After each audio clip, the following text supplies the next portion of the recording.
please like and subscribe if you want to follow along, and comment if you have any questions or just want a chat. Today I am here to give you 10 Disney tips for taking your toddlers to Disneyland Paris if you've not taken your toddler before.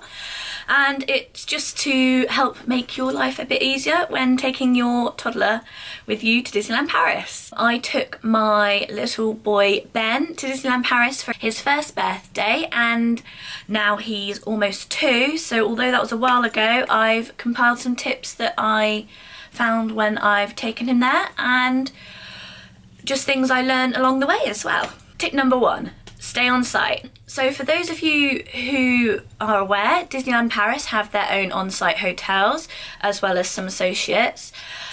These hotels, they all have bus transports to and from the parks and hotel. This just makes it easier when you have a toddler, so that you are not having to find your car in the car park, get to the car in the car park, because it's actually quite a long walk from the front of the park to the car park, and also you can just go back, relax for an hour.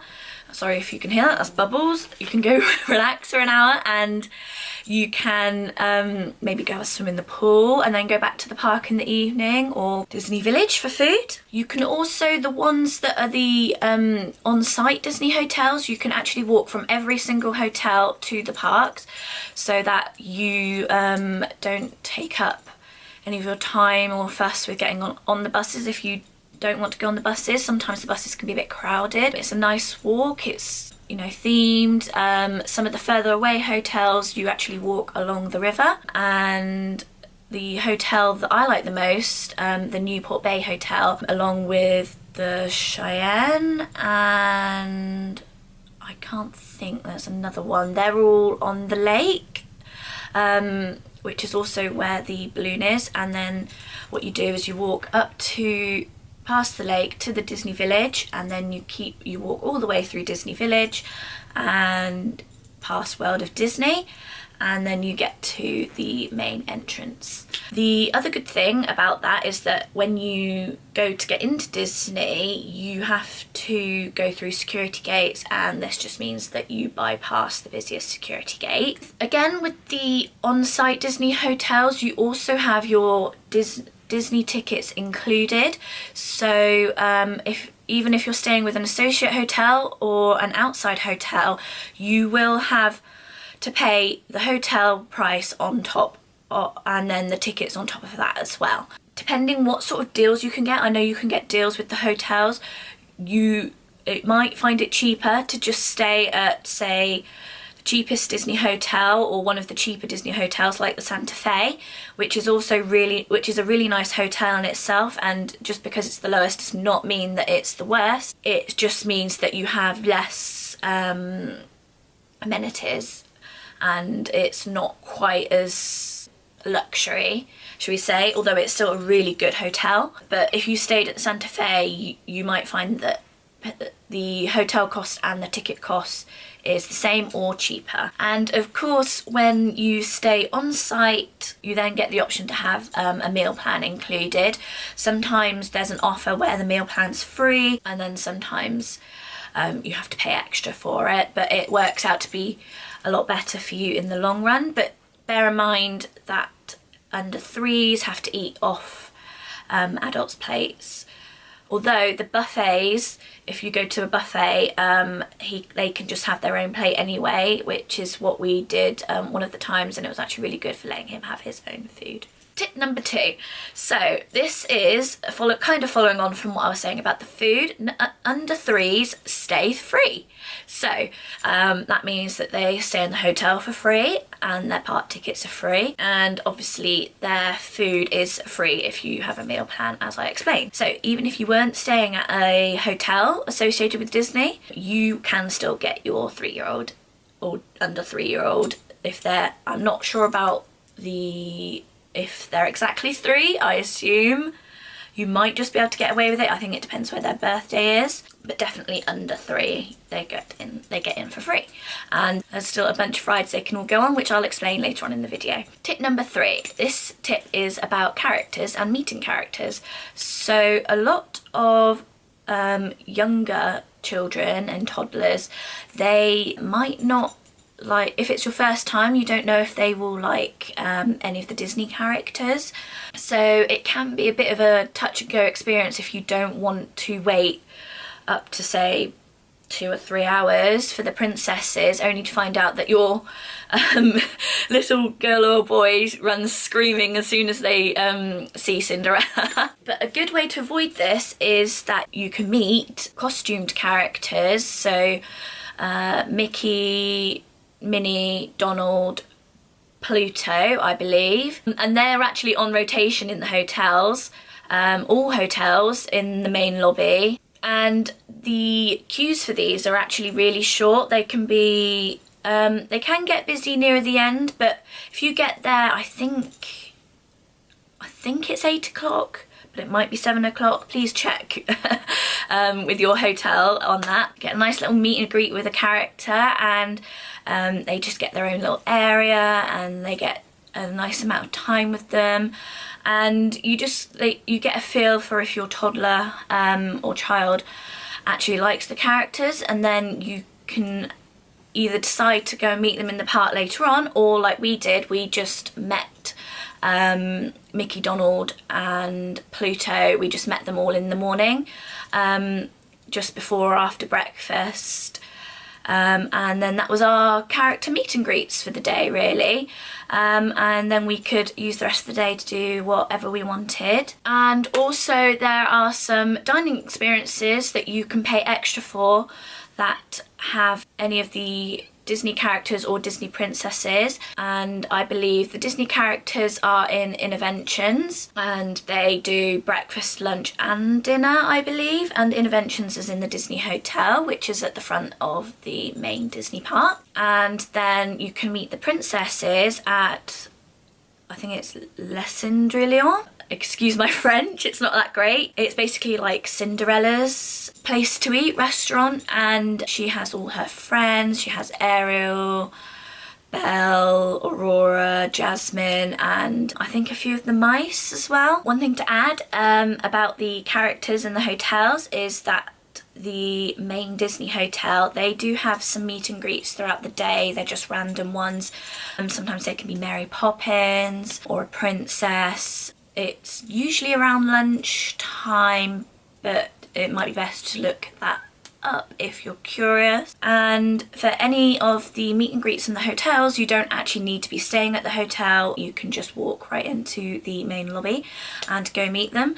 So the best one to do that is probably the Disney Hotel, because obviously that one's right on the park, and then you could go meet them, and then you could go straight into the park afterwards, or you could come out at lunchtime, for example. Tip number 4, and that's about right. So before you go, you should look up all the rides that you know that your child can go on when going into the park, and then that makes it so much easier. You don't have to keep toing and froing from ride to ride trying to find ones that they can go on.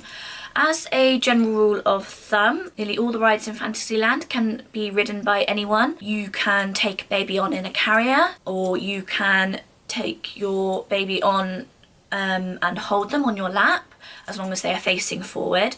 We got told off taking Ben on Peter Pan, and where he got a little bit scared near the end, he turned around and the lady was like, no, he should have been facing forward. So just to make you aware of that. We took Ben on Pirates of the Caribbean. There was also play parks and other things to do throughout the main Disney park. There's Pocahontas Village and there's Tom Sawyer's Island. They're good things to take your children and younger toddlers on that they can play on.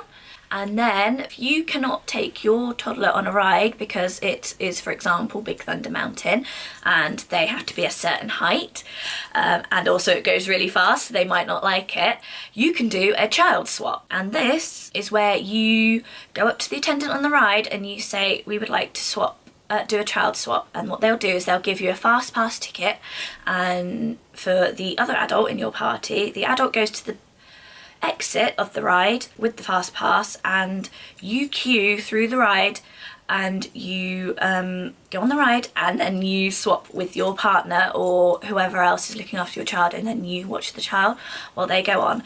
if you have any other older children, they could go on a second time as well. Tip number 5 is to watch shows. Toddlers actually really love to just watch and see things that happen around them, and a good thing to take them to is to the shows. It gives you some time to sit down and rest your legs, and they're also really interesting and entertaining to watch. They're away from the elements if it's hot or cold, or even at winter time snowing, and it's just a really nice experience, and to watch their face as they're watching it is absolutely amazing, and it's just a really good thing to take them to. I think we took Ben to Mickey's Magician, that's it.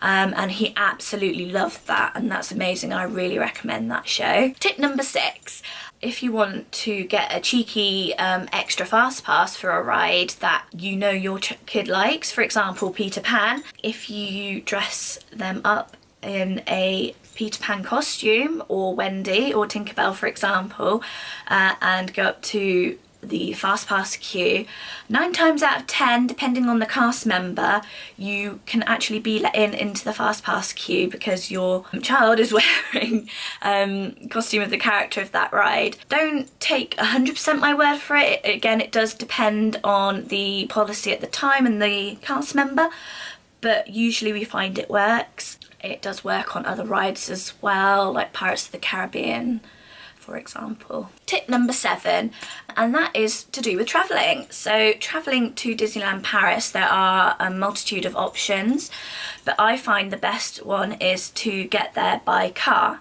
Now that does mean that you have to put about a day aside on either side of your holiday, just to plan for travel, etc. But we found that with buggy and the baby essentials and nappies, if you have baby formula, any of that, it's really good to have all the room and space to take with you everything you need and snacks, etc. in the car, and then you just have everything ready, and you're not, you know, you go at your own pace.